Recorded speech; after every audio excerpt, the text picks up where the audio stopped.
나는 막내입니다. 저는 2살 차이 나는 정말 무뚝뚝한 형이 한 분 계십니다. 저는 잘 몰랐는데 어머니께서 이제 진짜 눈을 딱 감았다 뜨면 없어지는 아이였대요. 그리고 무릎에 상처도 엄청 많을 만큼 정말 활발했고 활동적이었어요. 그리고 가족들이랑 떨어져 살아서, 저는 할머니 손에 컸거든요. 그래서 떨어져 살아서 친구들이랑 더 시간을 많이 보내는 아이자 학생이었죠. 장래 희망으로 한번 네. 들어주세요. 짜잔. 장래 희망으로 기 좋은 탑스타예요, 내일.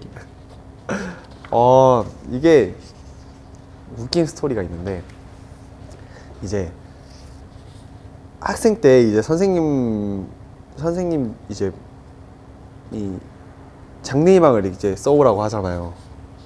근데 제가 그때 당시에 꿈이 없었어요. 뭔가를 해야 된다 생각이 없어서 그 칸을 비우고 갔는데 선생님께서 저를 되게 이뻐하셨거든요. 맨날 잘생겼다고 해주시고. 그래서 아마 이렇게 적어주신 것 같은데, 이제 인기 많은 도 아니고 이제 인기 좋은 탑스타 연예인, 선생님 덕분에 지금 제가 이렇게 되지 않았나 싶습니다. 체육 선생님이었어요. 운동을 너무 좋아했어서 나중에 학생들을 가르치는 체육 선생님이 하고 싶었어요. 이제 중학교끼리 모여서 하는 축구 대회가 있었는데 거기 출전을 하게 됐어요. 너무 좋은 기회. 이제 활약을 많이 해서 축구를 잘했거든요. 그래서 매일 학교 끝나고 연습을 했었어야 됐는데 그날 너무 축구가 하기 싫은 거예요. 너무 몸도 안 좋고. 그래서 이 종례를 끝내고 나가면 왠지 반 앞에 친구들이 있을 것 같고 잡혀서 축구를 하게 될 것 같은 거죠. 그래서 종례가 끝나기 전에 후다닥 나왔어요. 그래서 나가는데 어떤 한 분이 이렇게 서 계시더라고요. 그래서 저한테 이렇게 잡으면서 소속사가 어디냐, 있냐 이렇게 물어보면, 소속사라는 단어를 모르죠, 저는 그 당시에. 그래서 아니요, 뭐 무슨 말인지 모르겠어요 이러고 명함을 주면서 내일 몇 시까지 여기로 오세요 라고 해서 알겠습니다 라고 그냥 받기만 하고 집으로 갔어요. 집에 와서 아빠한테 아빠 나 명함 받았어, 캐스팅 됐어 라고 얘기를 했는데 아빠가 야 그 사기야, 너가 무슨 일을. 그치 이러고 다음날 5시인가 갔었어야 됐어요. 그래서 학교를 끝나고 축구를 좀 하다가 오락실 가서 오락을 하고 있었거든요. 근데 전화가 계속 오는 거예요, 제 전화하는데. 그래서 아 뭐지 이러고 있다가 친구가 그래도 받아봐. 왜 안 오세요? 5시까지 오시기로 하셨는데. 알겠어요, 일단 네, 갈게요 이러고 안 가려고 했거든요. 끊고 무슨 내가 오디션이 안 갈래 이래. 아빠가 사기래 이랬는데 친구가 그래도 한번 같이 가보자. 무서웠거든요, 저도. 친구가 같이 가줄게 이렇게 된 거죠. 오디션이요? 못하진 않았던 것 같은데. 네, 그냥 워낙 노래 부르고 랩하는 걸 좋아했어요. 그래서 학교 축제 나가서도 엄청 많이 노래도 부르고 랩도 했던 기억이 있어서 그냥 잘 봤던 것 같아요. 그 당시에 먼데이 키즈 선배님, 네, 남자야라는 곡을 불렀습니다. 네, 노래를 불렀죠. 원래 랩을 하고 싶었는데 굳이 노래를 시키시더라고요. 왜 춤을 출 수 있냐 물어보시길래 아니요, 춤은 못 춥니다 라고 했죠. 아니요, 그 영상을 들고 이제 회사에 올라가서 회사에서 그걸 이제 틀어놓고 다 같이 회의를 해요. 캐스팅 회의를. 그래서 한 2주, 3주 뒤에 연락이 왔었어요. 서울에 한번 와서 직접 보고 싶습니다 라고 해서 알겠습니다. 근데 그때도 전화를 늦게 받았어요. 바로 연습생이 됐어요. 근데 진짜 웃겼던 게 얼굴을 직접 보고 싶습니다 해서 그냥 데려온 거잖아요, 아빠가. 근데 갑자기 회사에서도 오늘부터 연습을 당장 시켜도 될까요? 라고 했어요. 저는 아빠한테 계속 눈치 보냈거든요. 싫다고 해서 이랬는데 아빠가 네? 이러고 내려놓고 그냥 가셨어요, 집에. 그래서 그날부터 계속 연습을 하게 된 거죠. 저희 회사가 진짜 힘들기로 유명해요. 연습 양이 진짜 그래서 못 견디고 나갔던 친구도 많고, 학교를 갔다가 와서 연습을 시작을 하면 새벽까지 하는 거죠. 노래는 정해주셨어요. 달마다 어떤 곡을 연습해라. 춤은 이제 레슨 받거나 아니면 저희가 유튜브나 영상들을 이제 보고 그 영상을 카피를 한 다음에 저희 스타일로 바꿔서 월말 평가를 했었죠. 제가 한 회사에 한 3개월, 2개월을 랩을 하고 싶다고 계속 쫄랐어요. 네, 랩을 하고 싶습니다. 왜냐면 저 랩을 진짜 좋아했거든요. 랩하고 싶습니다. 그래서 결국엔 한번 해봐라 이렇게 해서 월말 평가 때 하고 난 뒤에 이제 너는 랩을 해라. 그래서 네 알겠습니다. 랩을 했었죠. 그 당시에는 뭔가 발탁 되겠다는 생각보다는 버텨야 된다는 생각을 더 많이 했던 것 같아요. 여기서 버티다 보면 결국엔 내가 살아남아 있지 않을까? 라는 생각? 그래서 그 와중에 13명이 버틴 친구들이 결국엔 다 멤버가 됐어요. 네. 발탁되려고 뭔가를 더 잘하기보다는 그냥 더 악착같이 해서 뭔가 발전된 모습을 보여드려야지, 아니면 내가 열심히 하는 모습을 보여드려야지 라는 생각을 했지, 내가 여기서 막 튀고 더 잘해서 발탁이 돼야지 라는 생각을 했던 것 같아요. 멤버로요. 막막했어요. 이제 시작이니까. 근데 그렇게 멤버가 발탁이 되고 나서도 그 이유가 데뷔가 계속 엎어졌어요. 3번인가 4번 엎어졌어요. 멤버 중에 누가 얘기를 했던 것 같은데, 어떤 곳에서 저희는 다음 달에 데뷔할 것처럼 2년을 살았어요. 진짜 그만두고 싶었어요. 계속 너무 엎어지니까 그냥 내 길이 아닌가 보다라는 생각을 했었죠. 너무 부럽잖아요. 주위에 또래 친구들을 보면 이제 다 친구들이랑 놀러 다니고, 나도 친구들이랑 같이 저렇게 놀러 다니고 싶고, 이렇게 열심히 살았으면, 이렇게 살면 뭐라도 해도 뭐라도 되지 않을까라는 생각을 들어서 제가 힘들다는 얘기를 진짜 안 하거든요, 가족들한테. 근데 아버지께 이제 회사엔 저는 그냥 아예 그만둔다 얘기를 했었어요. 그만두겠습니다 라고 얘기를 하고 아버지께 말씀을 드렸죠. 아빠 너무 힘들어서 못할 것 같아요. 그래서 아빠도 내려오라고 하시더라고요. 그래서 대구에서 서울로 차를 타고 오셨어요.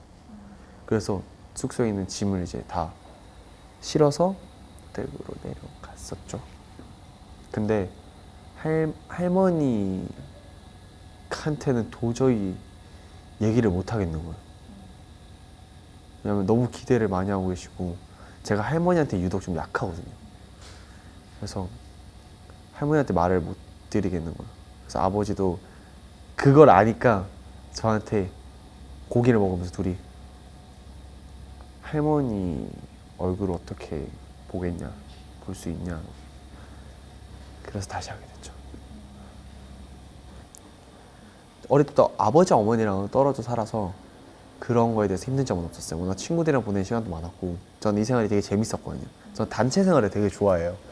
같이 뭔가 혼나도 같이 혼나고 칭찬 받아도 같이 칭찬받고. 근데 힘들었던 적이 딱 한 번 있었는데, 데뷔 한 달 전에 할머니가 쓰러지셨거든요. 심장 때문에. 그래서 조금만 늦었어도 돌아가시는 상황이었어요. 근데 어떤 진짜 너무 감사한 분이 할머니를 보고 신고를 해줘서 할머니가 사셨거든요. 근데 그 상황을 아버지가 저한테 비밀로 한 거예요. 데뷔가 한 달밖에 안 남았으니까. 근데 이게 형이 또 거기서 저한테 얘기를 한 거죠. 형이랑 통화하다 무슨 일 없지? 할머니 잘 계시지? 라고 했는데, 이제 형도 형은 숨길 수가 없는 거죠. 아버지는 되게 냉정하게 숨길 수 있었을지 모르겠지만, 형이 할머니가 사실은 중환자실에 계셔 얘기를 하는 거예요. 제가 울고불고 난리가 난 거죠. 내가 할머니가 저렇게 되면 내가 여기서 뭐 하고 있는 거냐고, 안 할 거라고, 여기서 대구 당장 내려가려고 했었거든요. 근데 당연히 수술이 너무 잘 됐고 저도 마음을 안정을 찾게 됐었죠. 형이 너무 무뚝뚝해서 저는 약간 집에 정말 애교가 많은 막내 딸처럼 컸어요. 네. 엄마도 그럼 약간 원했었고 딸을 원하셨었거든요. 그래서 애교도 엄청 많이 부렸어요. 저는 초등학교 6학년, 중학교 1학년 때까지 아빠 팔 베고 잤어요. 아버지 팔 베고 잤어요. 옆에 껴안고 애교가 되게 많았어요. 형이 진짜 무뚝뚝하고.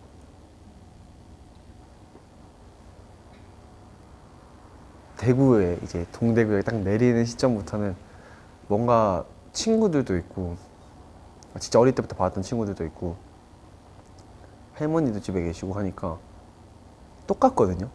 똑같이 막내예요. 막 애교 많고 철없고 그냥 철부지고. 그런데 서울을 딱 올라오면 딱 서울역에 내리는 순간부터 달라지는 것 같아요. 뭔가 그 걸음걸이와 제가 그 숙소를 향하는 그 발걸음부터 좀 달라지는 것 같고 그런 부분이 조금 힘든 것 같아요. 제가 진짜 원래 나의 모습은 뭐고 이 자리에 그 자리와 상황에 맞게 이 변하는 것들이 너무 왔다 갔다 하니까 심적으로 되게 힘들더라고요. 저도 팀의 리더지만 뭔가 철없이 이렇게 막 밝게 놀고 싶고 멤버들이랑 막 무슨 막 철없는 얘기도 하고 막 엄청 시끌벅적하고 싶고 어디 가서도 이렇게 딱 위험 있게 인사하고 이런 게 아니라 그냥 막 되게 예능감 있게 막 웃긴 얘기도 그냥 쉽게 쉽게 하고 싶은데 뭔가 제가 그런 것들을 하면 팀의 이미지가 그렇게 돼서 되게 우스워지는 것 같은 느낌이 들어서 제가 잘 못하겠더라고요. 그런 부분이 좀 힘든 것 같아요. 이 차이가 있는 것 같아요.